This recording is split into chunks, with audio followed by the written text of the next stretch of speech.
প্রধান নির্বাচন commissioner M M Nasir উদ্দিনের সঙ্গে সাক্ষাৎ করেছেন বিএনপি নেতা ইশরাক হোসেন। বৃহস্পতিবার দুপুরে আগারগাঁওয়ের নির্বাচন ভবনে তাদের এই সাক্ষাৎ হয়। এ সময় ইশরাক হোসেন জানাতে চান, আদালতের রায়ের পরেও ঢাকা দক্ষিণ সিটি কর্পোরেশনের মেয়র হিসেবে তাকে পরিচয় করিয়ে দিয়ে কেন গেজেট প্রকাশ হচ্ছে না। বান্ডেল থাকলে প্রতি সেনমানিতে টাকা বাঁচবে। বিকাশ সেনমানি বান্ডেল কিনে জিতুন প্রতি লেনদেনে। তিনি জানান, নির্বাচনী ট্রাইব্যুনালের মামলার রায়ের পরবর্তী পদক্ষেপ কি হবে এবং সেটি কিভাবে কার্যকর করা হবে তা জানতেই নির্বাচন কমিশনে যান তিনি।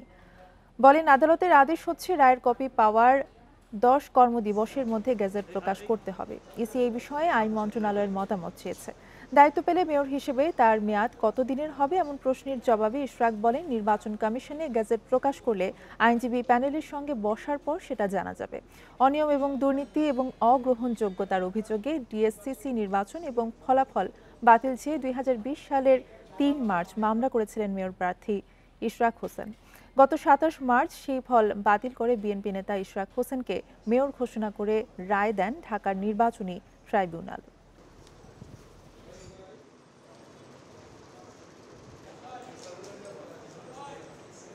ফাইলটা আসছে, এখানের পরে একটা গ্যাজেট হবে, সেটার একটা টাইম ফ্রেম আছে। তারপরে গতকালকে নিউজ আপনারা জানেন যে একটা মতামতের জন্য আইন মন্ত্রণালয়ে পাঠানো হয়েছে। তো সেটারই একটা ফলো আপ আমাদের ইন্টারনাল ডিসকাশন বলেন, বা আমি যেহেতু এখানে মূল ছিলাম, বাদী ছিলাম, আমার তো একটা এই যে কী হচ্ছে সেটা আপডেট নেওয়ারও একটা বিষয় থাকে।